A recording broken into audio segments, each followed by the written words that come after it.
बेटा फ्लिकरिंग हो या चेंज हो जाए थोड़ा, कभी कभी जगह डाल लीजिए। चलिए,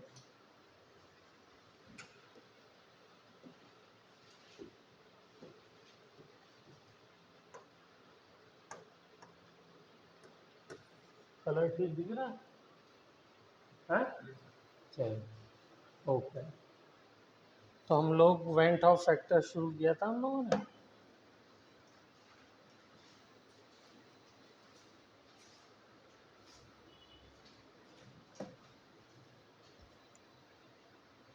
हम्म, ओके। तो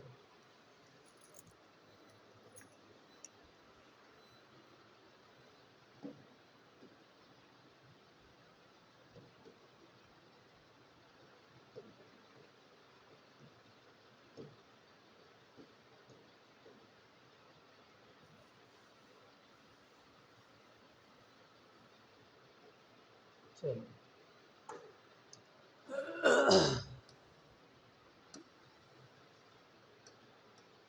बेटा इसकी क्या डेफिनेशन लिखी थी बताइए।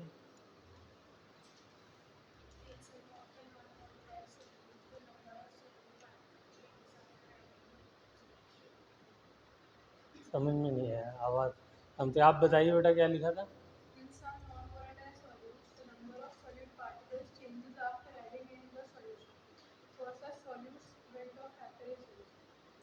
हम्म, चलिए फिर से लिखता हूँ मैं। आई क्या है? Number of solute particles in the solution after, अगर वो डिसोसिएट हो रहा है तो आफ्टर डिसोसिएशन, और एसोसिएट हो रहा है तो आफ्टर एसोसिएशन। तो एक ही लाइन में लिख दूं, अलग अलग बनाने की जरूरत नहीं। तो आफ्टर डिसोसिएशन, अगर एसोसिएशन हो रहा है तो एसोसिएशन, ठीक है। और डिवाइडेड बाय यही सेम चीज बिफोर डिसोसिएशन और एसोसिएशन, ठीक है ना। फिर हमने इसके कुछ एग्जांपल्स देखे थे। गुड, अगर ये याद है तो।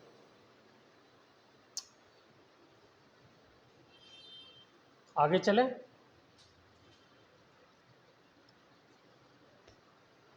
तो हमारी चार क्वालिटेटिव प्रॉपर्टीज थी।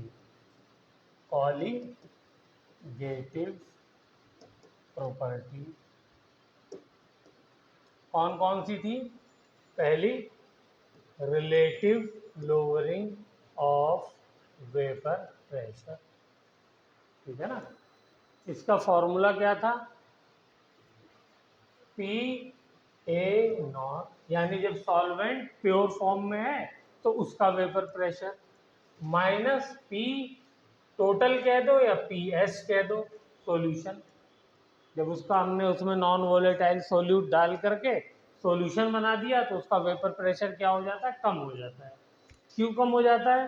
क्योंकि जो सोल्यूट के पार्टिकल्स हैं वो सरफेस का कुछ एरिया का ऑक्यूपाई कर लेते हैं सॉल्वेंट को डिस्प्लेस करके, क्योंकि उसमें डिजॉल्व हो गए ना। तो जब वो एरिया कुछ सरफेस का सोल्यूट पार्टिकल ऑक्यूपाई कर लेंगे तो उसकी वजह से क्या होगा कि अब कम मॉलिक्यूल को सॉल्वेंट के चांस मिल रहा है एवापोरेट होने का। तो इसलिए वेपर प्रेशर क्या हो जाता है? कम हो जाता है। चलिए, क्योंकि आप नहीं थी, क्या नाम है बेटा आपका?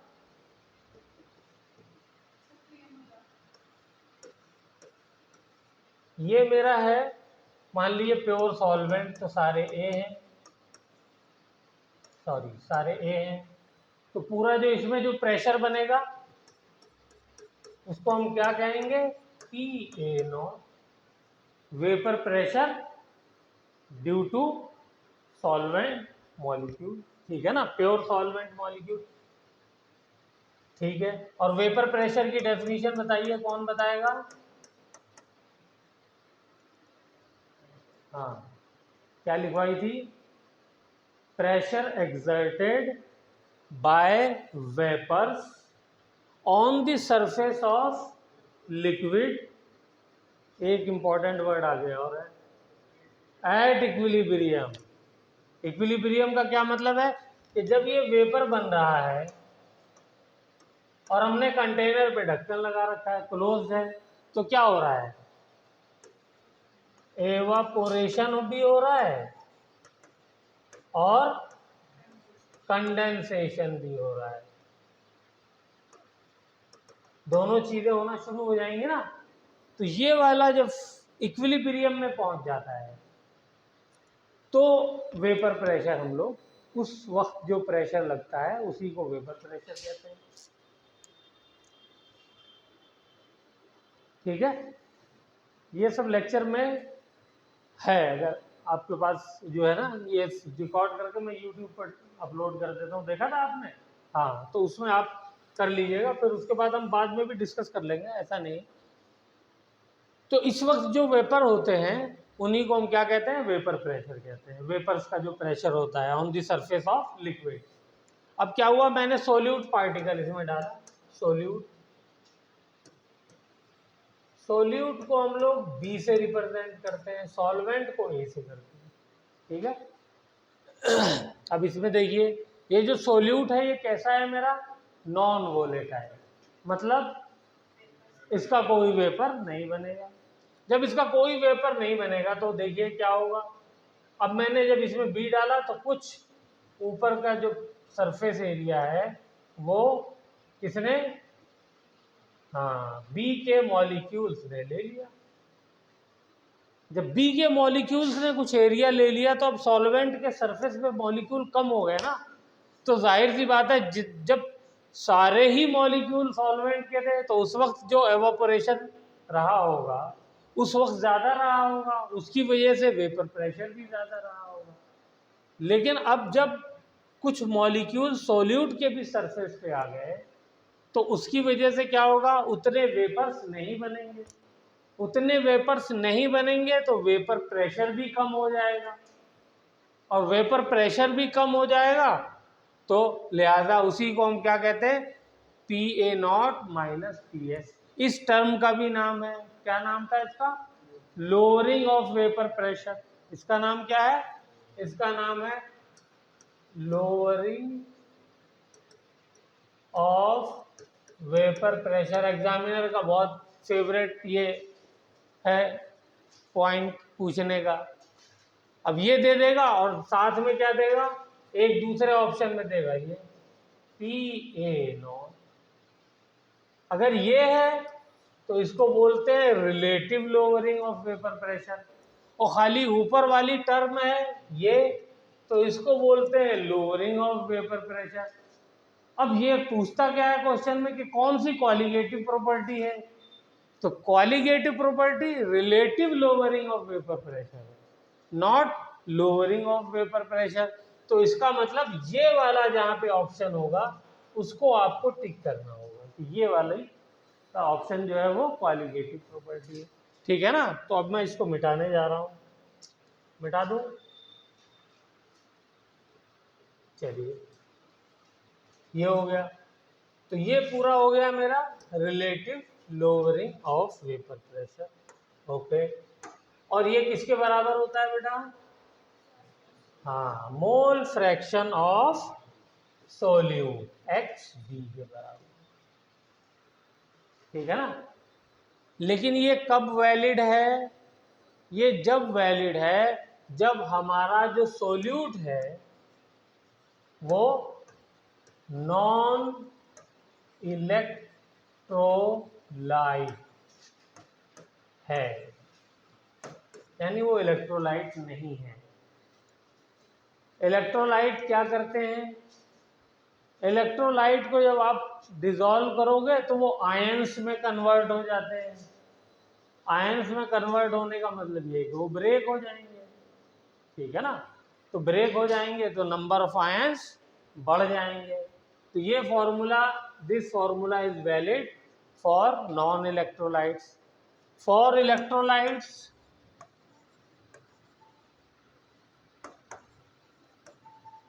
क्या हो जाएगा, P A naught minus P S divided bye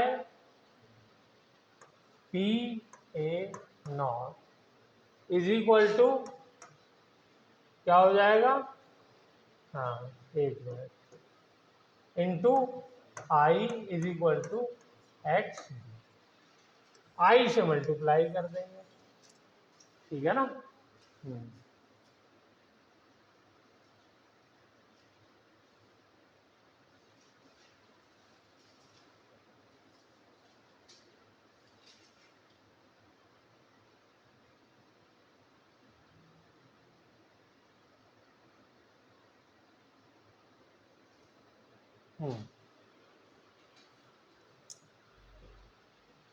यहाँ पे नहीं मल्टीप्लाई करिए, इधर करिए मल्टीप्लाई।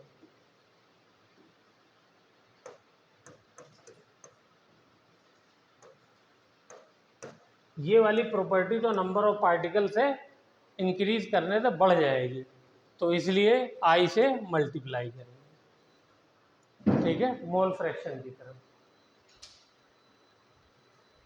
ये भी एक कंफ्यूजन का पॉइंट है जिसको याद रखना है। अच्छा, कॉलीगेटिव प्रॉपर्टी की डेफिनेशन क्या बताई थी हमने, प्रॉपर्टीज, बोलिए, property which depends on the number of solute particles.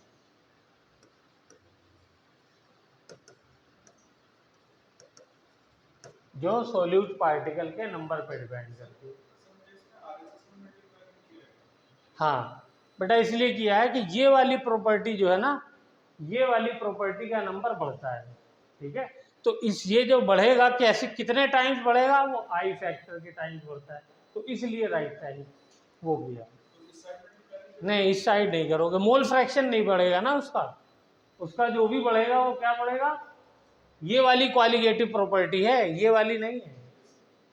Colligative property mole fraction नहीं है। क्वालिगेटिव प्रॉपर्टी क्या है, relative lowering of vapour pressure है। ये या तो बढ़ती है या डिक्रीज, इंक्रीज करती है या डिक्रीज करती है। तो इंक्रीज कब करेगी, जब नंबर ऑफ पार्टिकल जो है वो सोल्यूट के क्या करेंगे, इंक्रीज कर जाएंगे, ठीक है। और नंबर ऑफ पार्टिकल इंक्रीज कब करेंगे, जब डिसोसिएशन होता है। जैसे हमने NaCl का एक एग्जांपल लिया था, तो उसमें क्या हुआ था, दो पार्टिकल एक से दो बन गए थे, तो वहाँ पे कॉलिगेटिव प्रॉपर्टी ये हम कैलकुलेट करेंगे तो ये आएगी जितनी एक्सपेरिमेंटली आ रही है उसका डबल। तो फिर इसको हमने कहा यार ये डबल क्यों आ रही है, ठीक है ना। तो उस वक्त पहली बार जब प्रॉब्लम फेस की तो यही हुआ ना कि कैलकुलेशन हम कर रहे हैं तो आ रही है वैल्यू 10, मतलब कैलकुलेशन के थ्रू 10 आ रही है, और एक्सपेरिमेंटली कर रहे हैं तो 20 आ रही है NaCl के लिए। तो दिमाग में आया कि ऐसा क्यों हो रहा है, तो फिर जब चेक किया गया तो देखा गया कि एक्चुअली जो इतने हम NaCl के पार्टिकल सॉल्यूशन में डाल रहे हैं वो डबल हो जा रहे हैं, इसलिए जो relative lowering of vapour pressure है वो क्या हो जा रहा है, डबल हो जा रहा है, ठीक है। चलिए तो इसको ऊपर करते हैं।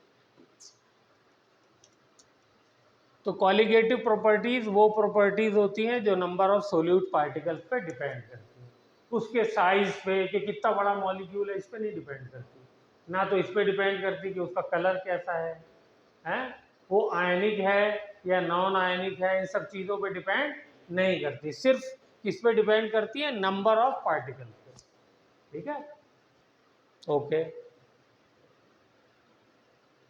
उसमें पहली क्वालिगेटिव प्रॉपर्टी हमारी ये होगी। दूसरी कौन सी है, हाँ दूसरी है एलिवेशन इन बॉइलिंग पॉइंट। तो ये क्या होता है, delta P B is equal to K B into molality, molality of the solution.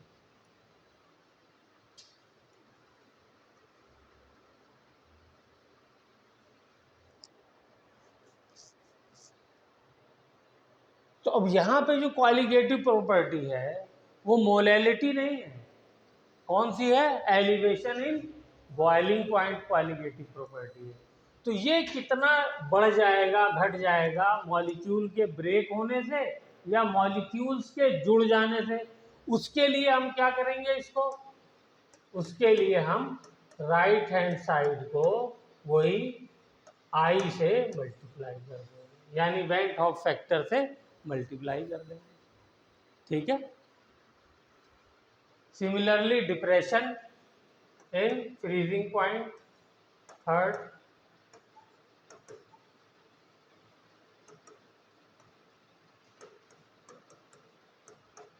तो ये क्या हो जाएगा? Delta P F is equal to K F into molality into आई।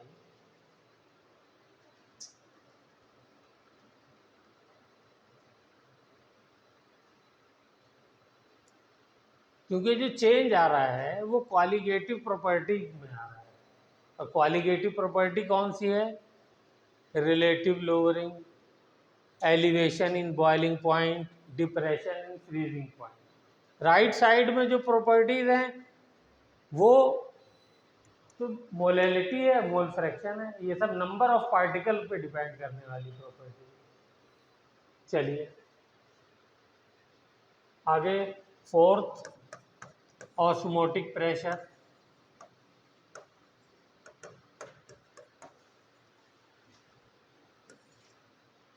इसको, इसका फॉर्मूला क्या था? पाई इज इक्वल टू, हाँ, molarity into gas constant into temperature. तो इसके अंदर किधर मल्टीप्लाई करेंगे? ये है हमारा कॉलिगेटिव प्रॉपर्टी, तो इस साइड में इसको वेंट ऑफ फैक्टर से मल्टीप्लाई करेंगे।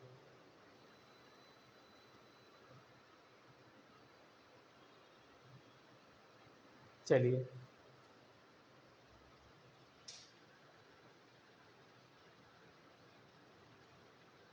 चलें अगले पेज पे। चलिए, अब वेंट ऑफ फैक्टर कैसे निकालते हैं ये मैंने कुछ एग्जांपल दिए थे आपसे।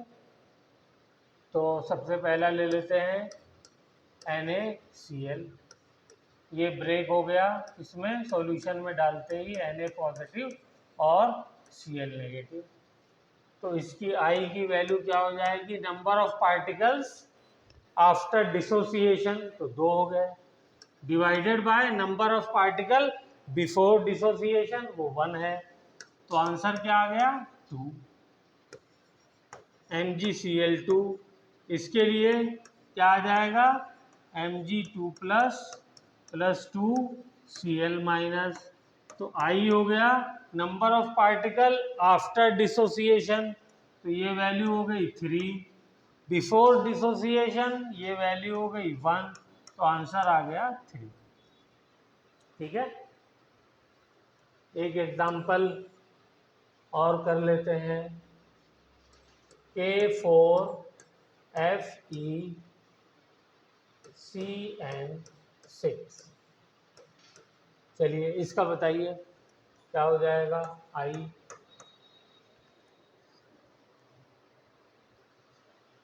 ये जो स्क्वायर ब्रैकेट में जो कंपाउंड होता है इसको कॉम्प्लेक्स कहते हैं। ठीक है, और कोऑर्डिनेशन कंपाउंड भी कहते हैं, इसके ऊपर पूरा एक चैप्टर है। ये वाला जो पार्ट है ये ब्रेक नहीं होता है। ठीक है, ये एज इट इज रहता है। कोऑर्डिनेशन कंपाउंड की खास बात क्या है कि स्क्वायर ब्रैकेट में जो कंपाउंड होता है वो एज इट इज होता है, उसके बाहर वाले जो आयंस होते हैं वो डिसोसिएट होते हैं। तो यहाँ पर क्या हो जाएगा? 4 तो आ जाएंगे पोटेशियम के मॉलिक्यूल प्लस FeCN6 और 4 माइनस। तो टोटल आयंस कितने हो गए आफ्टर डिसोसिएशन? 5, 4 पोटेशियम के और एक ये हेक्सा फेरेट हो गया,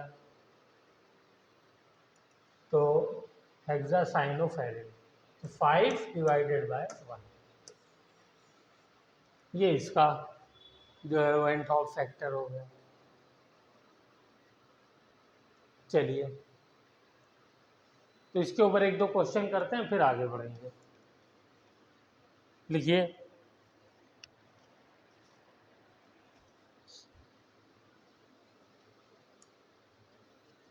eight a given temperature which of the following will have maximum osmotic pressure? Maximum osmotic pressure. Consider 100% dissociation. Consider 100% dissociation. ये भी एक अभी आगे हम लोग पढ़ेंगे कि ऐसा भी हो सकता है कि कुछ हमारे पास मॉलिक्यूल्स ऐसे हों कि 100% डिसोसिएट ना हो रहे हो, तो उस केस में फिर हम क्या करेंगे? तो आपने एक टर्म सुनी होगी, अल्फा डिग्री ऑफ डिसोसिएशन, ठीक है ना? तो वो भी हम यूज़ करेंगे, अभी उसको सीखेंगे। तो लिखिए 1 मोल NaCl, 1 molar NaCl, 1 molar Na2SO4, 1 molar Al2SO4 5। चलिए,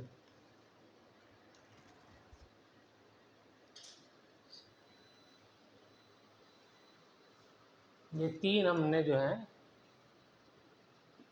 टाइप के मॉलिक्यूल्स लिए हैं और इनका हमने क्या किया? सॉल्यूशन बनाया। सॉल्यूशन बना करके ऑस्मोटिक प्रेशर हम लोग कैलकुलेट कर रहे हैं।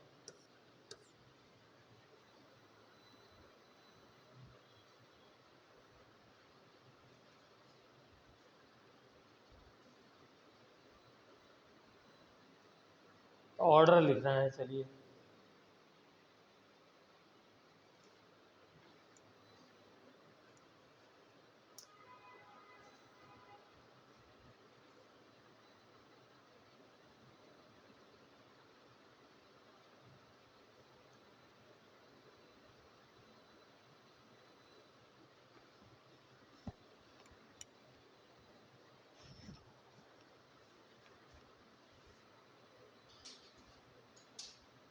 हो गया?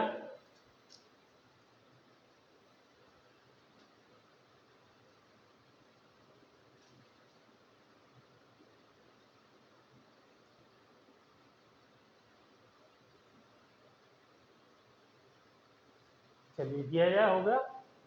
देखिए, मेरी तरफ थोड़ा सा तवज्जो दें। हाँ, अगर हमें वेंट ऑफ फैक्टर नहीं पता होता और हम नॉर्मल खाली ये फॉर्मूला जानते, तो हमारा आंसर क्या होता? मोलैरिटी तीनों की सेम है, आर भी सेम है, सेम टेम्परेचर पे कर रहे हैं, तो सबका सर ऑस्मोटिक प्रेशर सेम होगा। 1 मिनट में आंसर ये हो जाता। लेकिन क्योंकि अब हम वेंट ऑफ फैक्टर का कॉन्सेप्ट भी जानते हैं, तो अब हमें क्या मालूम है कि इसके साथ हमें आई से भी मल्टीप्लाई करना होगा, क्योंकि हमें ये दिखाई दे रहा है कि ये जितने भी यहाँ पर हमने सोल्यूट लिए हैं, ये सब के सब इलेक्ट्रोलाइट हैं। सॉल्यूशन में जाने के बाद ये आयंस में ब्रेक हो जाते हैं, तो ये कितने आयन बनाएगा? 2। तो आई कितना हो जाएगा? 2। ये कितने बनाएगा? 3। तो आई कितना हो जाएगा यहाँ पर? 3। और ये कितने बनाएगा? 5। तो कितने हो जाएंगे? 5 बनेंगे ना, 3 सल्फेट के, 2 एल्यूमिनियम के। तो आई जिसका बड़ा होगा, बाकी तो एम आर टी ये तो सेम ही है, आई जिसका बड़ा होगा उसका ऑस्मोटिक प्रेशर बड़ा होगा। तो ऑर्डर क्या हो जाएगा? सबसे ज्यादा इसका, फिर इसका, फिर इसका, ठीक है? तो ये हमारा ऑस्मोटिक प्रेशर का ऑर्डर हो गया। तो अब देख लीजिए आपका आंसर। अकॉर्डिंग टू दिस है या नहीं है। ओके, नेक्स्ट इसी में नेक्स्ट पार्ट करते हैं। सेकंड पार्ट बिल्कुल क्वेश्चन सेम है। ये मान लीजिए ए है, ये बी है, इसके अंदर है पहला वही 1 molar NaCl, second 1 molar urea, third 1 molar CH3COOH। इसका ऑर्डर बताइए।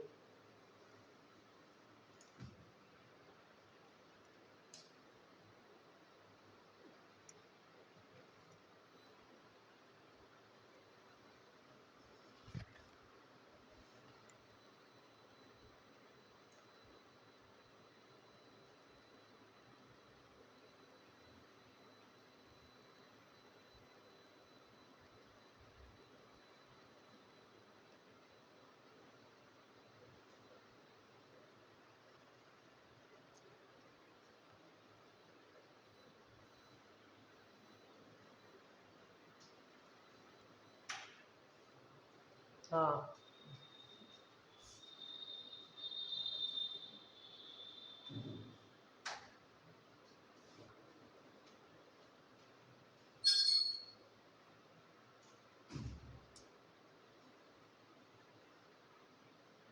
हो गया बेटा, जरा बॉटल लगा देना, मैंने माइक लगाया हुआ था, वो लगा है।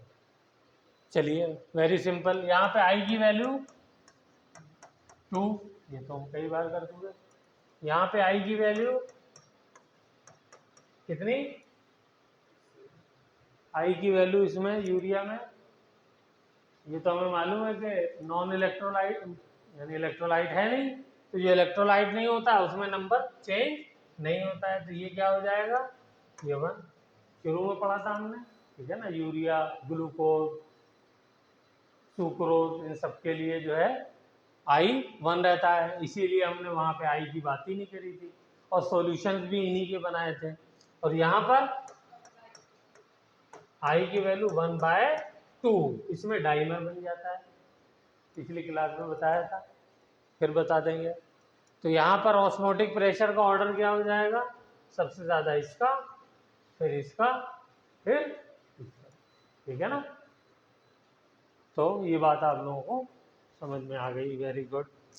चलिए, अब एक इसी का ये क्वेश्चन नंबर या थर्ड पार्ट कर लेते हैं।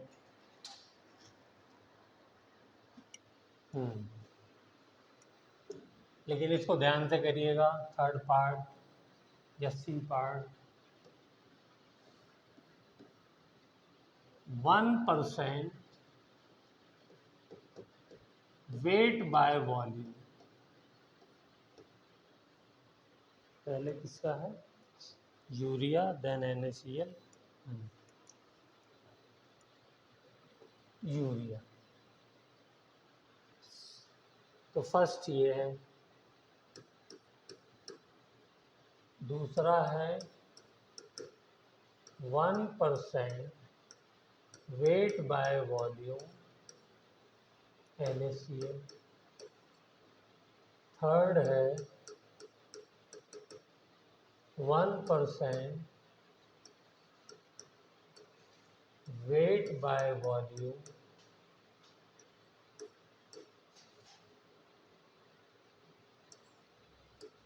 Na2SO4।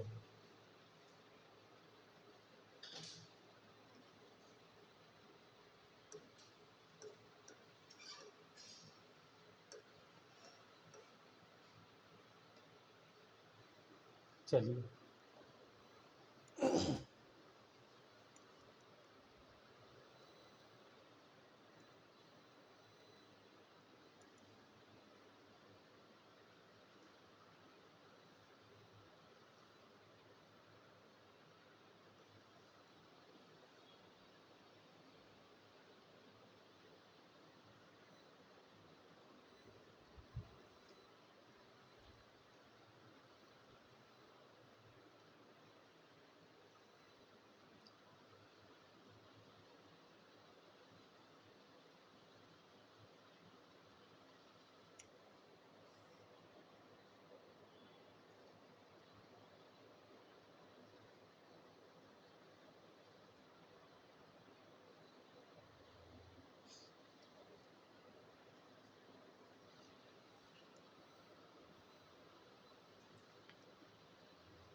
चलिए हो गया, मैं करूँ।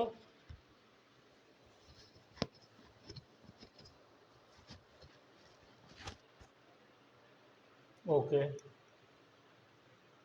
तो यहाँ पे सबसे पहले हम क्या करेंगे, 1% जो सॉल्यूशन है उसकी मोलैरिटी निकालेंगे, ठीक है। तभी तो हमारा ऑस्मोटिक प्रेशर आएगा, pi is equal to M R T. ये तो हमको पता है सेम टेम्परेचर पे चल रहा है, लेकिन हमको मोलैरिटी पता होनी चाहिए। तो इसकी मोलैरिटी का क्या हो जाएगा, 1% वेट बाय वॉल्यूम का क्या मतलब है, मैंने बताया था, जरा रिपीट करें। वेट बाय वॉल्यूम क्या मतलब है इसका, 1 ग्राम यूरिया के लिए है, तो मैं सबके लिए जो है वो सोल्यूट लिख देता हूँ, ठीक है। इन 100 क्या लेंगे, नीचे वॉल्यूम है तो ml लेंगे, ठीक है ना। 100 ml सॉल्यूशन, ओके। तो इतना अगर हो गया तो अब यहाँ से मोलैरिटी निकाल लीजिए। तो मोलैरिटी इसकी क्या हो जाएगी, फॉर यूरिया, सबकी मोलैरिटी निकालते हैं।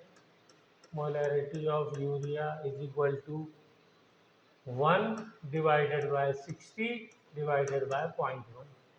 बोलिए सही लिखा मैंने, 0.1 क्यों है, लीटर में लेना था, है ना, सॉल्यूशन 100 ml है, ओके। इसी तरीके से मुझे बताइए मोलैरिटी ऑफ NaCl क्या हो जाएगी, 1 डिवाइडेड बाय 58 डिवाइडेड बाय 0.1, ठीक है। फिर उसके बाद molarity of Na2SO4 sodium sulphate क्या हो जाएगी, 1 डिवाइडेड बाय, इसका बताइए मोलिकुलर वेट कितना है बेटा, सोडियम सल्फेट का 142, यस राइट, 142 डिवाइडेड बाय 0.1। ये सबकी मोलैरिटी आ गई। अब सबके लिए जो है वो मैं ऑस्मोटिक प्रेशर लिखता हूँ। तो फॉर यूरिया क्या हो जाएगा, RT को तो मैं गायब कर दूं क्योंकि RT सब में कॉमन है, ओके। तो किस पे डिपेंड करेगा, इनटू I भी कर देता हूँ, ठीक है ना, क्योंकि अगर इलेक्ट्रोलाइट होगा तो उसमें I से हमें मल्टीप्लाई करना होगा। चलिए, तो RT को गायब कर दिया मैंने, तो फाइनली ये क्या हो गया, M इंटू I, ओके।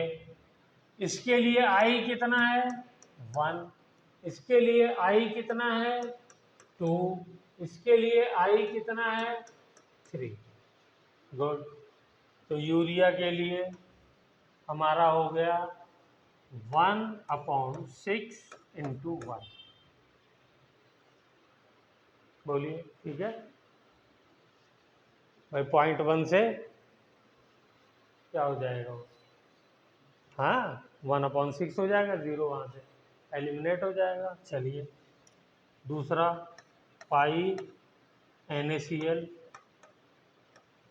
इसका क्या हो जाएगा, 1/5.8 इंटू 2, सही कर रहा हूँ मैं, चलिए। तो इसमें इसी का ख्याल रखना था,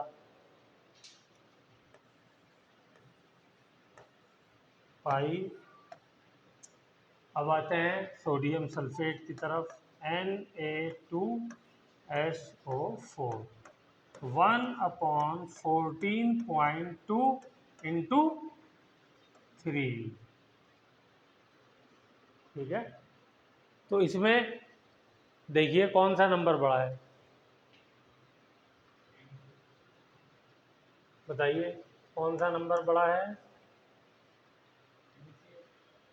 इसको सॉल्व करिए तो ये क्या हो जाएगा, ये तो हो जाएगा 1/6, ये हो जाएगा 1/, इसको भी अगर 6 मान लूँ तो ये 3 हो गया है, और इसको अगर मैं 15 मान लूँ तो 1/5 हो गया है अप्रॉक्सीमेट।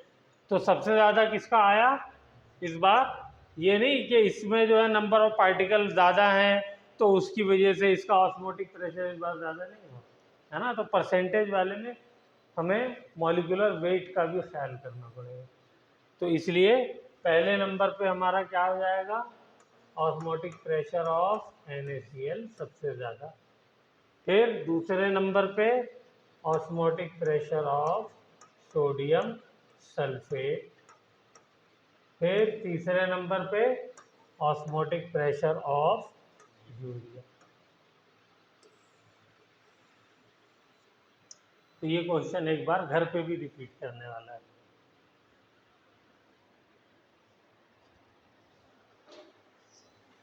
चलिए, वेरी गुड।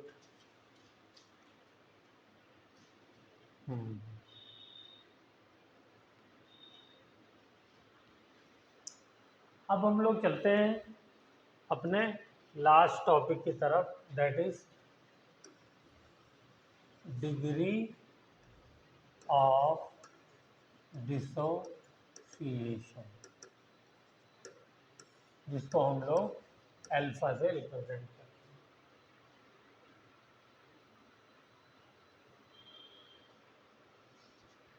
याद है क्या होता है degree of dissociation? Number of moles dissociated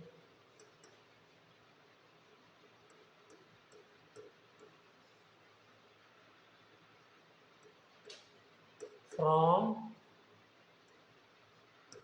1 mole of solute।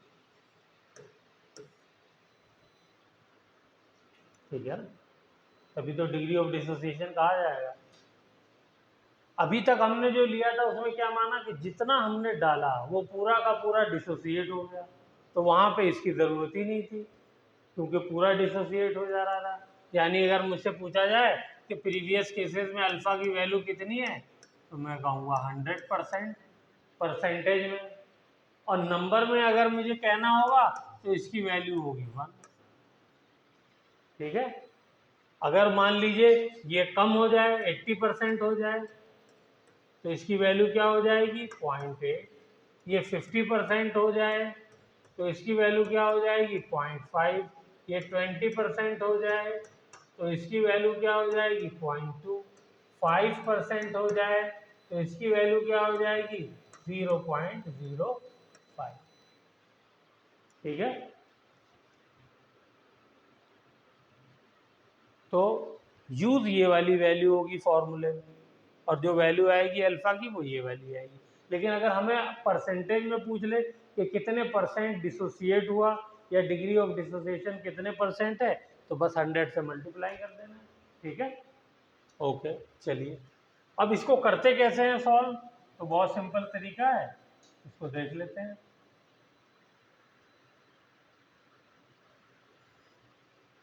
मान लीजिए NaCl से ही शुरू करते हैं, आसान है ये किस में ब्रेक हो रहा है? Na positive plus Cl negative में ब्रेक हो रहा है। ओके, क्योंकि एक मोल से मुझे निकालना है तो मैं एक मोल से ही शुरू करता हूँ, फिर ज़्यादा होंगे तो फिर ज़्यादा में भी कन्वर्ट कर लेंगे। ठीक है, तो मान लेता हूँ मैंने इनिशियली 1 मोल इसका लिया, तो जब मेरा टाइम कितना है? t = 0, और मैंने 1 मोल इसका ले करके डालना शुरू किया, तो ये कितना होगा? जब टाइम 0 है तो इसकी कोई वैल्यू नहीं होगी, 0 होगी। ठीक है, उसके बाद किसी टाइम पे जब मैंने इसको अच्छे से डिज़ोल्व कर दिया, मान लीजिए टाइम t पे डिज़ोल्व कर दिया अच्छे से, डिज़ोल्व करने के बाद इसमें से क्या हुआ? सपोज इसका डिग्री ऑफ डिसोसिएशन 100% नहीं है, अल्फा है, तो क्या करूँगा? इसमें से अल्फा पार्ट डिज़ोल्व हो गया होगा, अल्फा पार्ट डिसोसिएट हो गया होगा सॉल्यूशन के अंदर, तो इसलिए मैंने माइनस अल्फा कर दिया। तो ये कितना बनेगा? जब ये अल्फा एक टूटता और 100% डिसोसिएट होता तो एक एक बनता, ठीक है ना। लेकिन अभी अल्फा टूटा है तो कितना बनेगा? ये भी अल्फा बनेगा, ये भी अल्फा बनेगा। समझ रहे हैं बात? अभी हमने जो माना था, क्या माना था? कि पूरा टूट रहा है, 100% डिसोसिएशन हो रहा है। 100% डिसोसिएशन पे क्या हुआ था? अगर एक मॉलिक्यूल इसका ब्रेक हुआ तो एक ही सोडियम पॉजिटिव बना था, एक ही Cl नेगेटिव बना था। लेकिन अब हमने माना कि 100% डिसोसिएशन नहीं हो रहा है, 90%, 80%, 70% वॉट एवर कुछ हो रहा है, तो हमने उसको मान लिया कि अल्फा टूट रहा है। अल्फा टूट रहा है तो कितना बनेगा भाई? जितना टूटेगा उतना ही तो पार्ट बनेगा इसका, तो अल्फा अल्फा बनेगा। ठीक है, तो जरा सा इसकी वो निकालिए, आई के इसके लिए आई की वैल्यू क्या हो जाएगी बताइए? आई का फॉर्मूला क्या था? Number of molecules in solution, ठीक है ना, after dissociation divided by number of molecules before dissociation. तो number of molecules after dissociation in solution कितने हो गए? अल्फा तो ये है, प्लस ये है, और जो इसमें से बचा वो भी तो है, तो तीनों को ऐड कर दीजिए।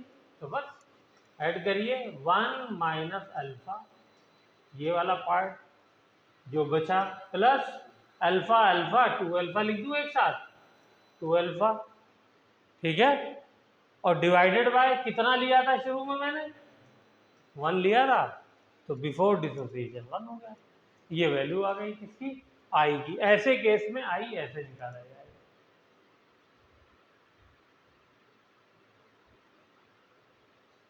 तो ये सॉल्व करेंगे तो कितना आ जाएगा? आई इज इक्वल टू, एक अल्फा से कट जाएगा, 1 प्लस अल्फा।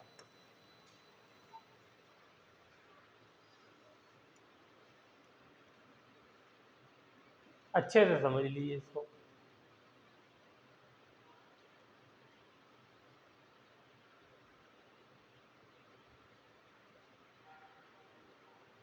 अच्छा, पुराना केस ले लेते हैं। पुराने में क्या था? 100% डिसोसिएशन था। 100% डिसोसिएशन का मतलब अल्फा की वैल्यू 1, 1 रखिए, ये देखिए 0 हो गया, और ये भी 1, ये भी 1। यहाँ पे भी रख के देखिए, अल्फा की जगह 1 रखिए तो क्या हो जाएगा? 1 प्लस 1 2, यही तो आएगा आंसर, कंफर्म भी हो गया। ठीक है, चलिए एक और प्रैक्टिस करते हैं। MgCl2, इसका भी डिग्री ऑफ डिसोसिएशन अल्फा है। इसके लिए लिखिए आई, देखें, ट्राई करिए।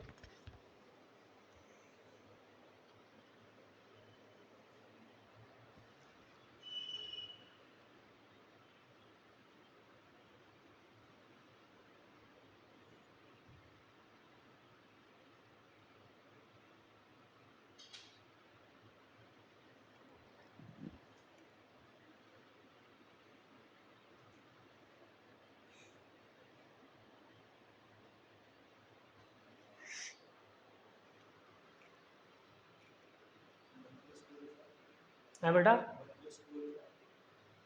1 प्लस 2 अल्फा, लेट अस सी।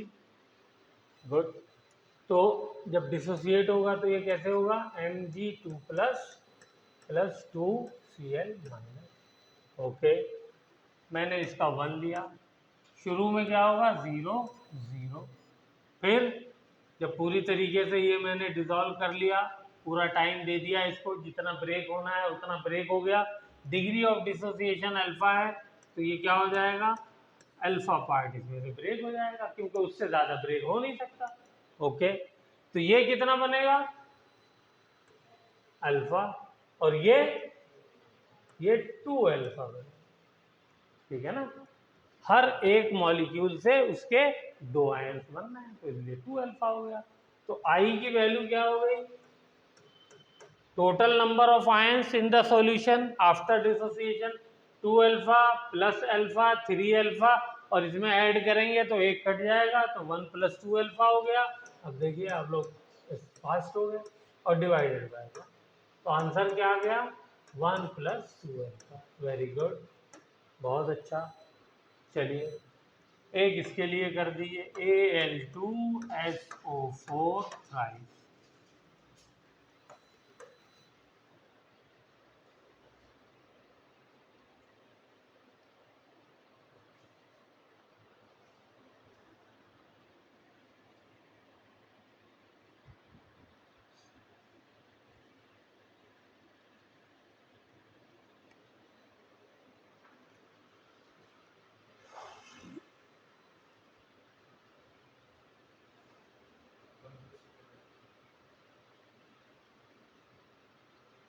ये आ रहा है, गुड।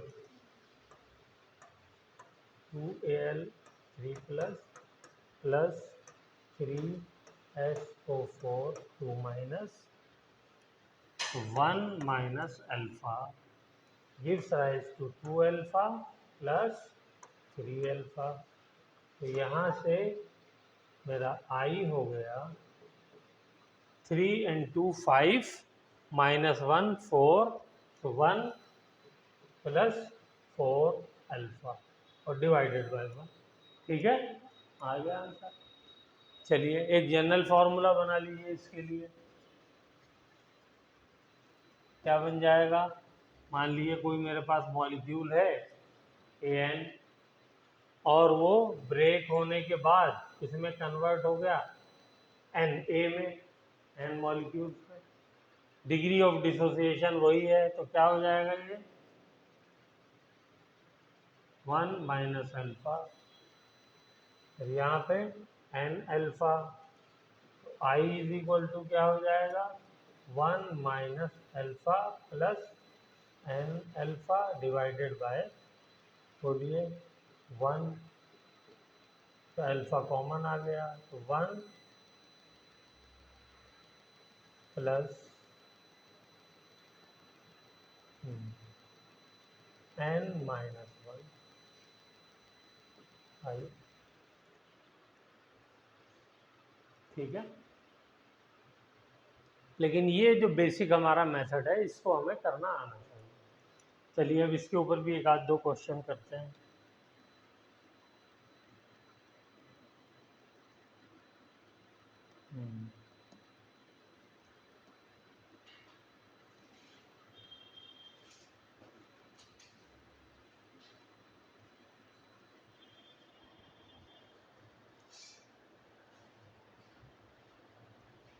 चलिए क्वेश्चन लिखिए, if 2 mole of NaCl solution in water has elevation in boiling point 1.88 Kelvin,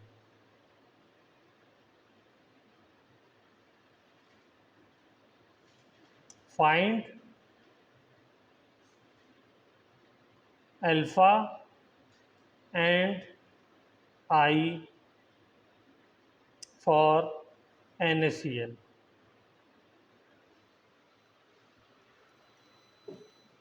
क्या कह रहा है? 2 मोलर सॉल्यूशन है किसका? NaCl का। एलिवेशन इन बॉइलिंग पॉइंट कितना हुआ? 1.88। ठीक है, और हमसे क्या कह रहा है? अल्फा एंड आई, ये दोनों फाइंड आउट करने हैं। जाहिर सी बात है सॉल्यूशन वाटर में बनाया होगा तो के बी कितना था वाटर का? 0.52। ठीक है, यूनिट क्या थी? बोलिए, केल्विन, केजी, मोल इनवर्स।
ये मोलैलिटी दी, ये मोलाल है, मोलाल, नॉट मोलैलिटी।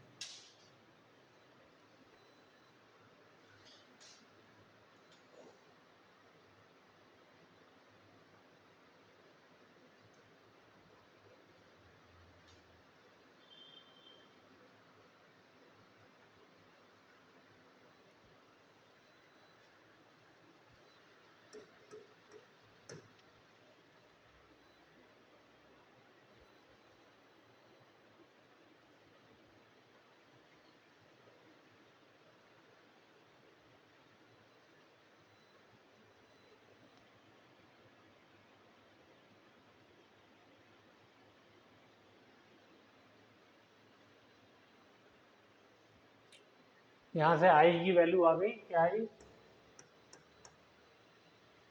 इसको 1 मान लें अगर, तो 1 से इसको डिवाइड करेंगे तो 1.8 के करीब ही वैल्यू आ जाएगी, ठीक है ना। भाई 0.52 है, उसको 2 से मल्टीप्लाई करिए 1 हो जाएगा, थोड़ा बहुत तो अप्रोक्सीमेशन चलेगा, है। आई की वैल्यू आ गई, अब आई की वैल्यू आ गई तो अल्फा आ जाएगा, ठीक है ना। NaCl है, तो NaCl के लिए अभी हमने कैलकुलेट किया था अल्फा, क्या आया था, I is equal to 1 plus alpha, यही तो आया था। तो यहाँ से अल्फा इज इक्वल टू क्या आ जाएगा, 1.8 माइनस 1 इज इक्वल टू 0.8। अगर परसेंटेज में हमसे पूछ ले तो अल्फा कितना हो गया, 80%। इसका मतलब डिग्री ऑफ डिसोसिएशन NaCl का कितना है, 80% है।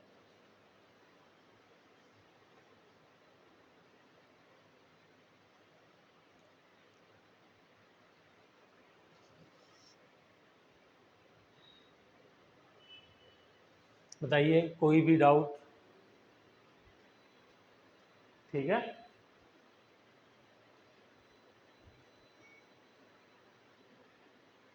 चलिए एक इसी टाइप का और क्वेश्चन करते हैं।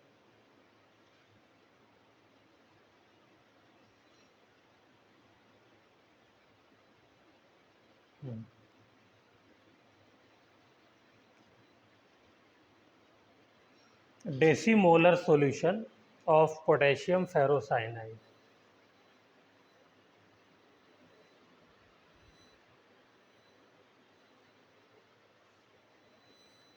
पोटेशियम फेरोसाइनाइड, पोटेशियम फेरोसाइनाइड क्या था, वही जो हमने पढ़ा था,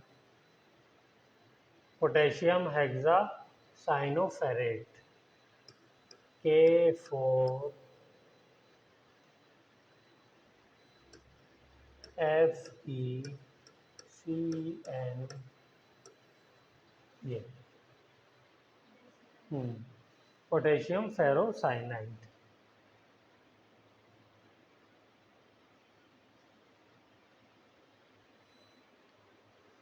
decimolar solution of potassium ferrocyanide dissociates 50% at 27 degree centigrade. Calculate osmotic pressure.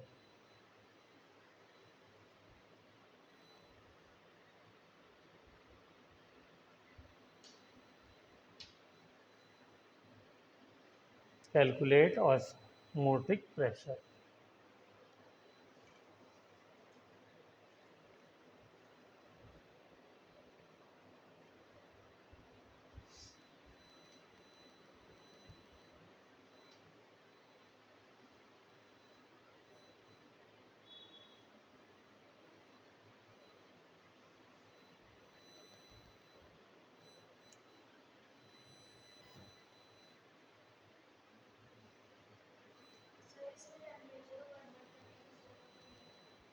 Osmotic pressure में चेक करिए, हमने क्या बताया था, टेम्परेचर किस में रखना होता है, बोलिए। हमने बताया था, सॉरी, टेम्परेचर को केल्विन में रखना होता है। तो तो जब डिग्री सेंटीग्रेड दिया है तो हमको केल्विन में कन्वर्ट करना ही पड़ेगा।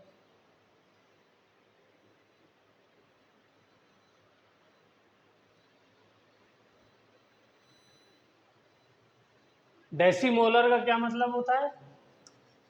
m/10, ठीक है ना।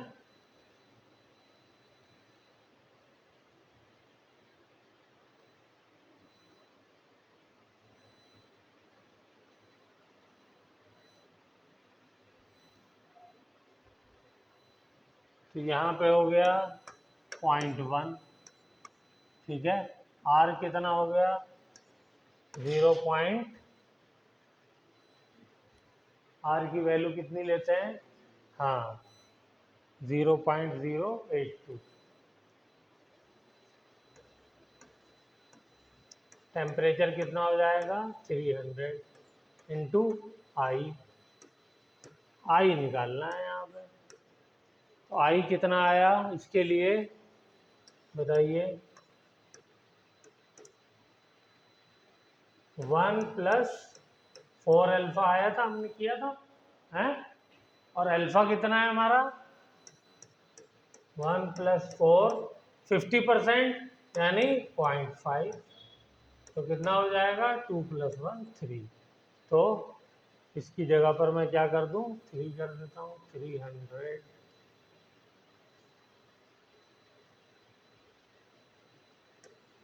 इंटू 3। अब इसको कैलकुलेट कर लीजिए। तो ये हो जाएगा, एक ज़ीरो इसकी हटा देते हैं तो ये 1 हो गया, ये हो गया 0.82, एक ज़ीरो से ये हट गया, इंटू 3 3 ज़ा 9, इसको मल्टीप्लाई कर दिए 18 का 8 और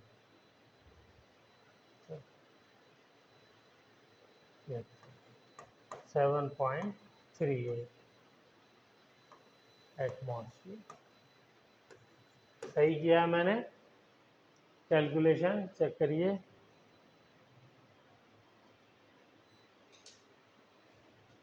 ठीक है, तो इस तरीके से हमें क्वेश्चंस कर रहे हैं। चलिए आज का लास्ट एक क्वेश्चन और कर लेते हैं।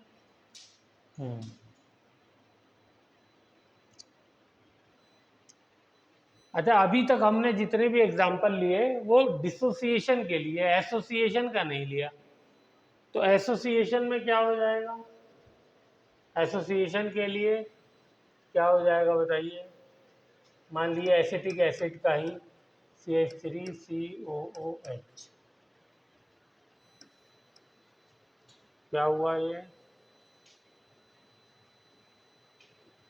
क्या बन गया था? Dimer. CH3 C double bond OH COH। Hydrogen bonding क्या होती है? जरा जल्दी से रिपीट करिए डेफिनेशन, सब लोग बोलिए। When hydrogen is bridged between two highly electronegative element like फॉन, फ्लोरीन, ऑक्सीजन, नाइट्रोजन, तो क्या हो जाती है? ये हाइड्रोजन बॉन्डिंग हो जाती है, ये डाइमराइजेशन हो गया। ओके, तो यहाँ पर मान लिया इसका एक मॉलिक्यूल लिया मैंने, इसमें इसका अल्फा क्या है? हाँ, मान लेते हैं इसका जो है वो डिग्री ऑफ डिसोसिएशन अल्फा है। तो यहाँ पर क्या हो जाएगा? ये बोलिए, α/2 हो जाएगा ना, है। यहाँ पे तो डिसोसिएशन की बजाय ये एसोसिएट कर रहा है ना। तो यहाँ पे सही वर्ड इसके लिए डिग्री ऑफ एसोसिएशन हो गया। ओके, डिसोसिएशन की बजाय क्या हो गया? डिग्री ऑफ एसोसिएशन हो गया। तो यहाँ पे आई की वैल्यू बताइए क्या हो जाएगी? फिर से वही, total number of molecules after dissociation या एसोसिएशन, तो प्लस α/2 और डिवाइडेड बाय 1।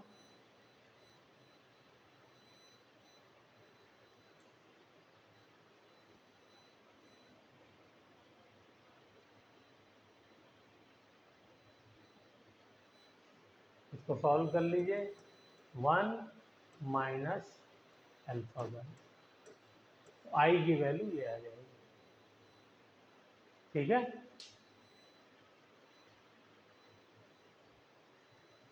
मान लीजिए कोई मेरे पास कंपाउंड है, वो ट्राईमेराइज हो रहा है, ये डाईमेराइज हो रहा है, वो ट्राईमेराइज हो रहा है, यानी 3 मॉलिक्यूल मिलकर के एक बना ले रहे हैं। तो क्या बन जाएगा फॉर्मूला, 1 माइनस अल्फा, यहाँ पे अल्फा बाई 3 हो जाएगा बस। और आई क्या हो जाएगा, 1 minus alpha plus alpha by 3, इसको जोड़ लीजिए, 1 और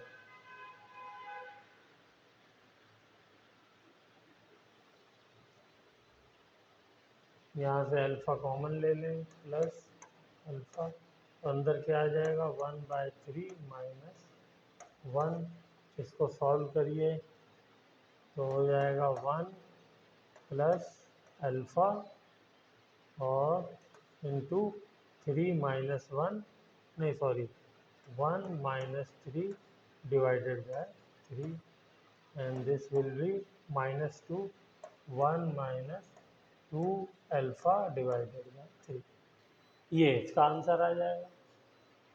ठीक है, बताइए कहीं कैलकुलेशन में कोई मिस्टेक दिख रही हो तो।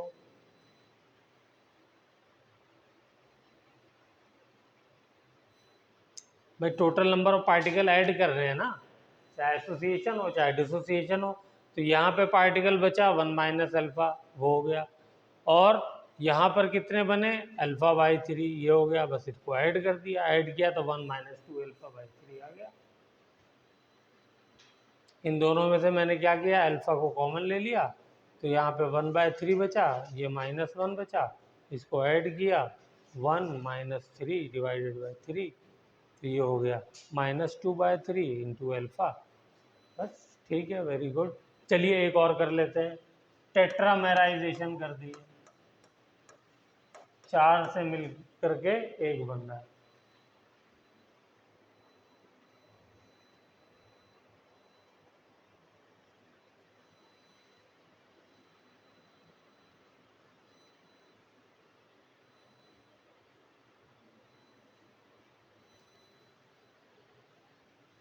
One minus alpha, alpha by 4, आई हो जाएगा 1 minus alpha plus alpha by 4, and this will be 1 minus 3 alpha.